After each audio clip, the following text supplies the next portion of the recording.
11:05 আর আমরা এখন বসেছি কি এটা KDLCS অনলি কফি। হ্যাঁ, চা পাওয়া যায় না, শুধু কফি। এই যে 3খানা স্লিপ না 4খানা ছোট ছোট কয়েন দিয়ে দিয়েছে আমাদের। কিসের জন্য দিয়েছে? কফি খাওয়ার জন্য। আর রাস্তাটা ঠিক এইরকম। তো চলো কফিটা খেয়ে নেওয়া যাক।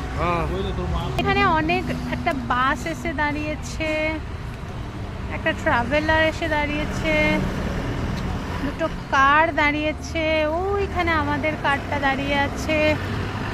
আর কারের মধ্যে